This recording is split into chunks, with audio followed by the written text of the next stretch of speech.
रविन्द्रनाथ टैगोर की जो है वह कविता भी आ जाती है, where mind is without fear. माझी तेरे कश्ती के तलफदार बहुत हैं, माझी तेरे कश्ती के तलफदार बहुत हैं, इस पार कम उस पार बहुत हैं। जहां आपने खोल रखी है शीशे की दुकान, उस शहर में पत्थर के खरीदार बहुत हैं, उस शहर में पत्थर के खरीदार बहुत हैं।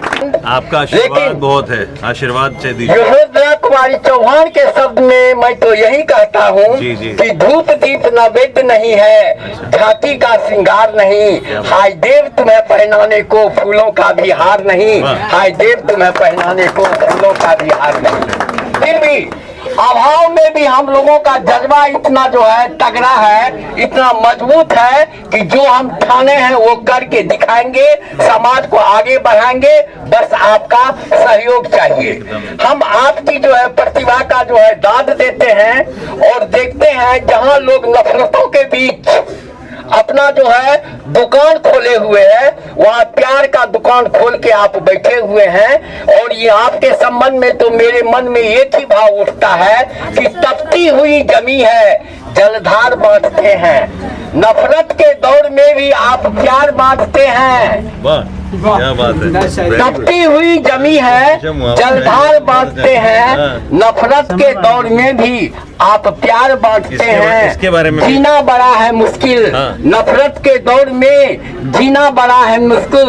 नफरत के दौर में भी आप प्यार बांटते हैं, नफरत के दौर में भी आप प्यार बांटते हैं। और हम अपनी छात्राओं को तो यही कहेंगे कि थाल पूजा का लेके चले आइए, ये मंदिर की बनावट है घर का मेरा। आरती बन के गुंजो दिशाओं में तुम, और पावन कर दो ये धरा ये मेरा, ये पावन कर दो धरा ये मेरा। जोरदार ताली हमारे मुख्य अतिथि के सम्मान में। स्वागतम स्वागतम सबका है स्वागतम, स्वागतम स्वागतम सबका है स्वागतम। काट करके उद्घाटन करेंगे आप लोग जोरदार ताली के साथ जो है ना, ये कीजिएगा सबका असल बात है। असल ये संघर्ष बैच जो हम लोग 5 तारीख को शुरू करने जा रहे हैं, जिसमें क्लास 8 और 9 के न सर, 9 10 सभी जो भी बच्चे असहाय हैं, जो बच्चे असहाय हैं वे अपना जो है शिक्षण शुल्क नहीं दे सकते हैं, उसके लिए पूरे हृदय से जो है आपको नीरज स्टडी सेंटर भैया जय सिंह के अगुवाई में और उनकी प्रेरणा से एक नया संघर्ष बैच शुरू करने जा रहा है, जिसमें 1 पैसा भी जो है विद्यार्थी को नहीं लगना है। निःशुल्क उसे जो है शिक्षा दिया जाएगा और उसके रिजल्ट को जो है निश्चित रूपेण जो है एक चमकदार बनाने का काम करेंगे। और ऐसे संघर्ष बैच में जिन योद्धाओं ने जो है अपना योगदान दिया है, हम उनको जो है नमन करना चाहते हैं। समाज में हमेशा जो है ये लगे रहते हैं, लेकिन भैया एक बात तो हम जो है ये जरूर कहेंगे कि माझी तेरे कश्ती के तलफदार बहुत हैं, माझी तेरे कश्ती के तलफदार बहुत हैं, इस पार कम उस पार बहुत हैं। जहां आपने खोल रखी है शीशे की दुकान, उस शहर में पत्थर के खरीदार बहुत हैं, उस शहर में पत्थर के खरीदार बहुत हैं। और आपको देख करके हमको यही लगता है, दिल में दया, आंखों में करुणा और होठों पर मुस्कान। दिल में दया, आंखों में करुणा और होठों पर मुस्कान। मुश्किल है इस जग में मिलना आप जैसे इंसान, मुश्किल है इस जग में मिलना आप जैसे इंसान। आप हर एक जो है सामाजिक काम में अपना जो है हाथ बटाते रहते हैं। और मुझे जो है रविन्द्रनाथ टैगोर की जो है वह कविता भी आ जाती है, where mind is without fear. Neeraj study centre में इस पूरे प्रोग्राम में जितने लोग इन्वॉल्व हैं उन सब लोग को बहुत धन्यवाद देता हूँ, क्योंकि देखिए आज तो अगर जो सबसे बड़ी चीज़ है वो सबसे बड़ी चीज़ है एजुकेशन। अगर एजुकेशन नहीं होगा तो फिर भविष्य जो है वो अंधकार में है। और नीरज से मेरा बहुत दिन से परिचय है, बहुत पुराना परिचय है। मेरा छोटा भाई चौरसिया जी पीयूष, मतलब इससे तो पहले नहीं मिला था, but at such a young age तुम जो काम कर रहे हो, ईश्वर तुमको आशीर्वाद दे। और चाचा साहब से तो हमेशा मैं मिलते रहता हूँ और इनका मुहावरा इतना मतलब मुझे प्रेरित करता है एकदम, बिल्कुल आप सामने वाले को बिल्कुल शर्मिंदा कर देते हैं, इतनी उनकी पढ़ाई करते हैं कि वो एकदम जो है एकदम उसको लगता नहीं है कि भाई क्या बोले। तो बहुत अच्छा जगह है, प्लेस बहुत अच्छा लोकेशन है, और जो यंगस्टर्स हैं, आप लोग आने वाले बगहा के भविष्य हैं, जो बच्चियां बहनें बैठी हैं और जो लड़के लोग बैठे हुए हैं, जो आजकल का यूथ है, मैं देखता हूँ क्योंकि मैं तो गांव-गांव में घूमता हूँ, लोगों से मिलता हूँ, यूथ जो है वो दूसरे तरफ डाइवर्ट हो रहा है। मतलब आजकल का यूथ मैं देखा हूँ, कई जगह मैंने बोला भी है कि 70-80% यूथ जो है उनके मुंह में टोबैको रहता है, मतलब गुटखा वगैरह होता है। तो ये समझते नहीं है अभी। कुछ लोग हैं जो इन्वॉल्व रहते हैं ये भोजपुरी गानों में, भोजपुरी गाने जो कौन खेसारी यादव, पवन सिंह, तो ये लोग को देखो रोल मॉडल मत बनाओ, ये लोग किसी काम के हैं नहीं, इन लोग सिर्फ एक गलत मैसेज दे रहे हैं कम्युनिटी के अंदर। तो देखो आने वाला जो समय है वो बहुत टफ समय है, वो कॉम्पिटिटिव समय है। अगर कॉम्पिटिटिव समय में हम लोग नई पढ़ाई करेंगे, हम लोग एक एक दिन वेस्ट करेंगे, तो फिर देखो मैं तो कहता हूँ आने वाले समय रोटी रोटी की लड़ाई है यार। हर आपके माता पिता कैसे आपको पढ़ा रहे हैं, कभी बैठकर उनसे बात करोगे तो उनको रियलाइज होगा कि कितना कष्ट है आज के समय आर्थिक।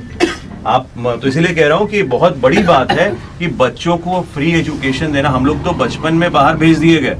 मेरी माँ तो मुझे Scindia school Gwalior, which is one of the best schools in the country, symbiosis, Rizvi, मैं तो हमेशा बाहर पढ़ाई किया। बाहर पढ़ने के बाद मुझे ऐसा लगा कि मुझे गांव में आना चाहिए।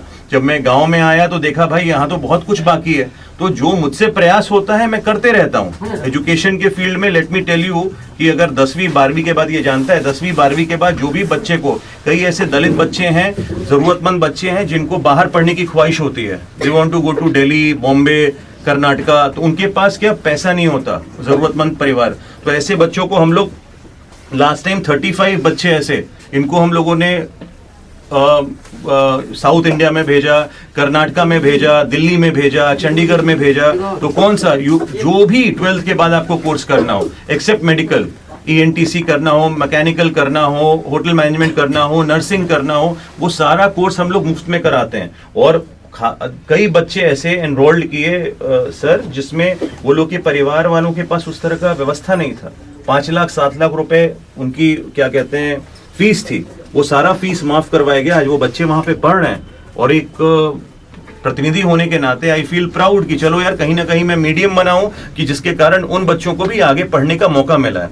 तो मैं बस इतना कहूंगा कि आप सब लोग एक जिम्मेदार बच्चे हैं अपने माता पिता के, और एक माता पिता को आज बहुत वो सपना देखता है अपने बच्चों को लेकर। और हमेशा याद रखिए माता पिता का संस्कार ही बच्चों में आता है। तो अपने माता पिता का संस्कार आप लोग रखिए, अपने बड़ों को सम्मान दीजिए। और एक चीज हमेशा बताता हूं एक बड़ा भाई होने के नाते कि आप लोग अगर कुछ कर सकते हैं तो जब सुबह उठते हैं तो अपने माता पिता का आशीर्वाद जरूर लीजिए।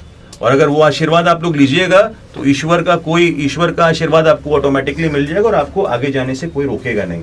तो आज भी हम लोग इतने बड़े हो गए हैं, हम लोग सुबह उठते हैं तो अपनी मम्मा को, अपने पापा को प्रणाम करके ही कहीं जाते हैं। तो क्योंकि होता क्या है ना कि वो आशीर्वाद इतना प्योर होता है, प्योर सोल। आप कुछ भी कर देंगे लेकिन आपके माता पिता आजीवन आपके साथ खड़े हैं। हमको तो राजनीति में आने का मन ही नहीं था, never wanted to come to politics. वो तो एक आंदोलन किया, लोगों को पसंद आया, टिकट मिला, मैं चुनाव लड़ गया। आज जब मैं राजनीति में भी हूं तो वो काम ईमानदारी से कर रहा हूं। इसलिए ईमानदारी से कर रहा हूं कि अगर मैं ईमानदारी से काम करूंगा तो मेरे वजह से किसी एक का भला हो, एक परिवार का भला हो, तब मेरी राजनीति करने का फायदा है। अर्थात मेरा राजनीति करने का कोई फायदा नहीं है। और जितने ऐसे बच्चे हैं जिनको 10th के बाद और 12th के बाद हायर एजुकेशन चाहिए, विदाउट एनी थॉट्स आप मेरे पास आइए, आप हमको बताइए कि भैया हम इंजीनियरिंग करना चाहते हैं, भैया हम इंजीनियरिंग में मैकेनिकल करना चाहते हैं, ENTC करना चाहते हैं या होटल मैनेजमेंट करना चाहते हैं, name any course except medical, वो हम लोग करवाएंगे। उसके लिए हम लोग करवा ही रहे हैं। तो आप लोग उसके अंदर एनरोल्ड हुई है। और मेरी शुभकामनाएं, मेरा आशीर्वाद, मदनपुर महारानी का आशीर्वाद आप सब लोगों के साथ है। अंबिका बैठा जी आए हैं मेरे साथ, उनका धन्यवाद देता हूँ। इसराई का है, उनका धन्यवाद देता हूँ। बाबू का धन्यवाद देता हूँ, बहुत अच्छा यूट्यूब चला रहा है। विनय मेरा छोटा भाई है, विनय आया हुआ है, लेट आया है विनय, तो विनय को भी धन्यवाद देता हूँ। इन शब्दों के साथ आप सब लोगों को प्रणाम और बहुत बहुत धन्यवाद। Thank you. जो कुछ भी बताए इनके वाणी से तो ऐसा ही लगा कि आपके हौसलों से हवा मिल गई, लाइलाजों को जैसे दवा मिल गई। आपकी सोहबत हमको ऐसे लगी जैसे ख्वाबों को सच्ची दुआ लग गई।